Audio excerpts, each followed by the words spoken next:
You are listening to Massage and Fitness Media, Episode 6. Some massage therapists who embrace the biopsychosocial model of pain and health have asked how they can still do their job within their scope of practice while being psychologically informed. Today, we're going to discuss that with Dr. Rachel Zoffness. My name is Dr. Rachel Zoffness. I am a pain and health psychologist based in Oakland, California, Northern California. I am an assistant clinical professor at the UCSF School of Medicine, where I teach pain education for medical residents and med students. I am also a science writer. I've written 2 books about pain, the Chronic Pain and Illness Workbook for Teens, and the Pain Management Workbook, which is coming out in December on Amazon.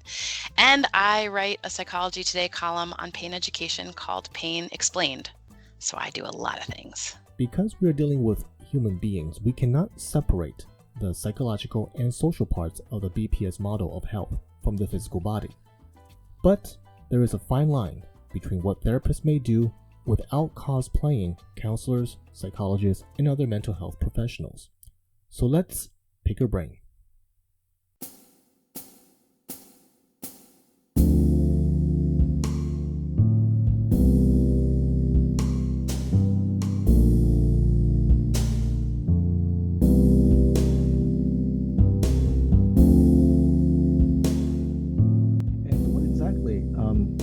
Do in your profession? Because when I met you back at the San Diego Pain Summit, you told me that you were a pain psychologist, and I was like, wait, there's actually a pain psychologist? I was like, whoa. So what exactly is it? It's a really good question. That's funny because that was my reaction also when I learned that that was a thing. So I do a lot of things in my profession. I see patients with chronic pain of all ages in my private practice. My sweet spot happens to be teens and young adults. We call them the AYA population, the adolescent young adult population, because they're largely forgotten in pain medicine. So I happen to love that age group. I also teach medical school, pain education. I run workshops for health providers. I write and educate to spread awareness and pain education for health providers and for the lay public, because I think everyone deserves to understand pain, because all humans experience pain. And I also, in my profession, see myself a little bit as a disruptor, because the system is broken and it needs to be changed, and I'm just so over it, and I'm sure we'll get to that. But to your point that you had never heard of a pain psychologist before, one of the major problems that we have is that psychologists and therapists in general are not taught about pain. It's pretty wild. We have this big distinction. Yeah, it's either you have quote unquote physical pain and you go to a physician who's been trained in med school, or you have quote unquote emotional pain and you go to a therapist or psychologist. And for some reason, therapists and psychologists don't get trained in what we're calling physical pain, and a lot of physicians or medical providers don't get trained in what we're calling emotional pain. But at the end of the day, which I know you already know, pain is both physical and emotional 100% of the time. So both, like, all of us are being short shrifted, and I can go down the rabbit hole with this, but there's this study that came out fairly recently in 2018 that revealed that 96% of medical schools in the United States and Canada have 0 compulsory dedicated pain education. So our physicians aren't even really getting sufficient training in pain. So really nobody is getting trained in pain, which is a really big problem. Why did you get into this profession? Like what attracted you? Right. I got into this profession for a million different reasons. First of all, and I never talk about this, I was a kid who lived with pain and didn't understand what was happening to my body and why. But I don't know if that's what motivated me entirely. My senior year at Brown, I was sort of stuck as far as what direction I wanted to go in. I wanted to study neuroscience and medicine and human biology and psychology. I wanted to be a teacher. I wanted to be a science writer, and I knew I wanted to help people, and I just couldn't decide where to go. And my mentor and advisor at the time, who was the dean of biology, suggested that I work with this neuroscience professor who was doing research on pain. And he, for my senior thesis, had me do a lit review of the gate control theory of pain, Melzack and Wall. And I thought it was so interesting because, like most humans, I had always been scared of pain. And going down this rabbit hole and reading everything that I could about what was known about pain and how there was this gate control theory, meaning that pain was this biopsychosocial, cognitive and emotional and behavioral and psychological and biological process, was just mind bending for me. And I did a lot of things after that. After graduating, I was a science teacher at the Bronx Zoo in New York, and I was a science writer for Natural History magazine, also in New York City. I did psychology research at NYU and Columbia University, but I wanted to help people in a more direct way, and research was interesting, but it wasn't sufficient for me. So I got a master's in psychology, and then I went and got a PhD at UCSD in clinical psychology. I did an internship at St. Luke's Mount Sinai Hospital, so I was working in a medical setting, which I really enjoyed. And I did my postdoc training, 2 years of that, at the Mindful Center in the Bay Area in California. And I found it really rewarding to get to not only study and research, which I will always do for the rest of my life, and read every article I could get my hands on, but then to translate that into practice and actually help people who were suffering. I find that to be really deeply gratifying and satisfying and interesting. So in my life now, I collaborate with UCSF and Stanford, and I see a lot of clients in my outpatient clinic. But I also really enjoy consuming all this literature and research and then translating it and putting it into language that anyone could understand. And I mentioned I work a lot with adolescents and teenagers, and it's so important to me to be able to put all of this complicated science into language that a 13-year-old can go home and explain to their parents, for example. And I know that if I can explain it and teach it to a 13-year-old, I can teach it to any adult and any provider, so that's sort of like my baseline. But at the end of the day, I am doing what I'm doing now because I deeply want to change the system. The fact that we approach pain from a biomedical model so incorrectly, and we throw pills and procedures at pain as our first line of defense and offense, is just, it's so problematic. Of course, we have this opioid epidemic that we're now living through, which has been eclipsed by a pandemic, but it's still there, lurking in the background, and I think has probably even been amplified for pain patients. And it seems such a critical time to expand and promote pain education. The opioid problem that we have currently, that I was covering about earlier this year, but COVID-19, everything else kind of covered everything, but all the underlying problems that we were still tackling with, from depression to HIV to world hunger, that kind of stuff. Well, now it's kind of in the background. Yeah. It's going to be some time for it to come back out again. So. I think you're right. And it's really worrisome because, if you think about the millions of people, it's 100 million Americans, only Americans alone, are living with chronic pain. And the number of people who are struggling to wean off opioids and find alternative treatments, and the number of people who, had coping strategies down, and now that's all out the window with the pandemic. It's just, behind the scenes, I feel like behind closed doors, we just have this amplifying opioid epidemic. Yeah.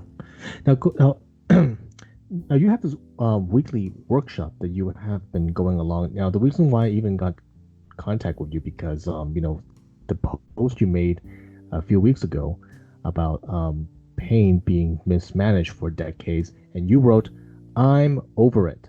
A purely biomedical approach doesn't work. The opioid epidemic is exploding, and people in pain are suffering." Yep. Yeah, totally.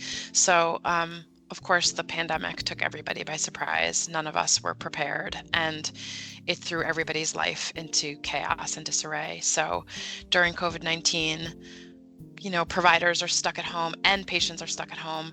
And for health providers like me, we have lost access to conferences and community and so many learning opportunities. And as you mentioned, we met at the San Diego Pain Summit, which was such a phenomenal experience for me. And getting to collaborate with multidisciplinary providers is something I really cherish. I'm a pain psychologist, and I just don't get to interact very often with physical therapists or occupational therapists or manual therapists or just all the different professions that are actually treating pain. So I was trying to brainstorm ways that I could promote and foster pain education even in the face of this pandemic, and find a way for multidisciplinary providers to collaborate and communicate and meet one another, even though we're all stuck at home and we're not able to do all these collaborative projects like meeting at summits and conferences. So I came up with the idea of having a 6-week workshop, and making it accessible to health providers around the world who are, stuck at home but wanting to support their patients who are similarly stuck at home and suffering with pain even more so now, because as we all know, stress amplifies pain because there's this HPA axis and this inevitable link between our brain's limbic system and the experience of pain, and just how to support pain patients and how to support providers. So I came up with this 6-week pain education workshop, and as you said, I put it on Facebook for my community to see, because I wasn't exactly sure how to let people know it even exists, but it covers a whole bunch of things. It's covering pain neuroscience and techniques for explaining pain to patients of all ages. I think it's so important for us to come up with metaphors and easily digestible language, no matter, the age or cognitive functioning or background of our patients. It covers the role of thoughts and emotions in pain. We cover common comorbidities like anxiety and depression and trauma and suicidality, which is ubiquitous across chronic pain. We cover behavioral strategies for pain management, including pacing for pain and mindfulness and all sorts of techniques people can use.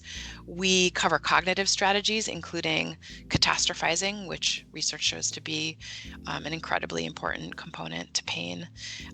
We talk about lifestyle changes, including nutrition and sleep hygiene, and we cover social medicine, or what I call social medicine, which is how to help our patients return to their lives, even though they have chronic pain. Yeah. And didn't Stanford recently just put out a little memo on they're planning to rename the word pain catastrophication? Are they? What are they renaming it? I'm not sure. They want a survey from all kinds of people, from professionals, clinicians, to patients, the public, Oh my God, into that's renaming that fascinating. word. And I find that word is very also gosh, how can we say this? Very hard to grasp because it is so subjective experience that we don't really know how to use that word for specific reasons. And that word is very hard for some people, even me, to say it and spell it. Yeah. So, Yeah. That's fair. That's totally fair. I mean, so there's this wonderful piece of literature that's out there for free, and it's called the Pain Catastrophizing Scale. And I happen to love it. It's an assessment tool that I use with all of my patients, regardless of their age. And it measures 3 things. And let me see if I can remember this. One is magnification. So that's like your interpretation of your symptoms. And sometimes an anxious brain will magnify the threat of seriousness of a physical sensation or symptom. One is rumination, which is like, the way I describe rumination to my patients is like if you've ever chewed a piece of steak and you get that like really fatty, grisly piece of steak that you just can't break down, and you chew it over and over and over again, and eventually you have to spit it out in your napkin because otherwise you're going to be chewing it for the next 2 hours. Ruminating is similar. It's like you have this thought in your head and it just keeps tumbling around and it just never seems to disappear. So you're just ruminating and thinking about it over and over and over again. And then the third thing measured by the pain catastrophizing scale is hopelessness, or maybe it's helplessness, might be helplessness. I can't remember which, but it's a feeling like, nothing will ever change. And, the way things are now is the way they're always going to be. So I personally don't take umbrage with that term, and I respect that other people do. And I'm actually really curious to learn about this renaming process, but I find it super helpful to dial into whether my patients are catastrophizing or, predicting the worst case scenario, because that's a red flag for me that they're dealing with some pain-related anxiety, which is normal when it comes to chronic pain. And it would almost be weird if our patients weren't anxious about their pain and the future and their bodies, because pain is such a dysregulating and stressful experience. So I actually love that scale. I use it all the time. I find it to be super helpful assessment tool for treating patients with chronic pain. Okay, that makes sense. Now, could you give a metaphor, for example, like going back to what you mentioned about having metaphors that patients can understand about their pain experience. Could you give one example about what that metaphor could be? Oh, sure, totally. Let's see, which one do I want to give you? Um, I always try and explain what it means when a brain has become quote unquote sensitive to pain. There are lots of processes by which pain can become chronic, and one of them is this process known as central sensitization or peripheral sensitization, which is the body becomes sensitized to these messages it's getting, or the Mhm. brain becomes sensitized to the messages it's getting, either peripheral or central, right? So the way I always end up teaching this is by asking my patients to tell me something that they practiced over time and got good at. Um, and inevitably, I ask them, like, any skill that you were bad at and you needed to practice it over and over, and eventually over time you got good at it. So they'll give me something like piano or baking bread or karate, some skill that they started off being not so great at, and with time and experience and practice they got better and better at it. So the way I reframe this for them is, the pathways in your brain are just like the muscles in your body. The more you use them, the bigger and stronger they get. So, with time and practice and experience, the piano pathway in your brain gets really big and strong. And that was true for me as a kid. I played piano, and the more I practiced piano, the better I got at it, until my fingers seemed to know the songs without me even looking at the sheet music. And the reason for that was because the more I played, the bigger and stronger the piano pathway in my brain got, right? Because with time Mhm. and experience, the way they say that in neuroscience is, neurons that fire wire. So the more you use these pathways and these particular neurons that form a particular pathway, they wire together and they form this really strong, thick, big pathway. And it's the same with pain. So the more you unwittingly, quote unquote, practice pain or have pain or live with pain, whether it's months or years, your brain is unwittingly practicing pain. So the longer you practice pain, the bigger and stronger the pain pathway in your brain gets. And over time, that means that your brain has become what we call sensitive to pain. And by sensitive to pain, I mean you have a lower threshold, and your brain picks up on small sensory signals that before would seem, unthreatening, but now they seem amplified and really loud. Hmm. And that analogy seems to resonate with people of all ages. And it really is helpful if you're a clinician trying to explain the difference between hurt and harm, which is a big thing in the chronic pain world, especially if you're a pain psychologist, and just trying to explain to patients that just because something hurts doesn't necessarily mean it's harming your body. So if you are living with fibromyalgia and you have a picnic with your friends, it might hurt your body, but it is not harming you. It is not dangerous. It's not causing you harm. So an analogy like that, where you're explaining the process of sensitization and the pathways in the brain, can help someone understand this distinction between hurt and harm and how the brain becomes sensitive over time. For manual therapists who wish to apply the psychological aspect into their practice, how can they do so without cosplaying mental health professionals?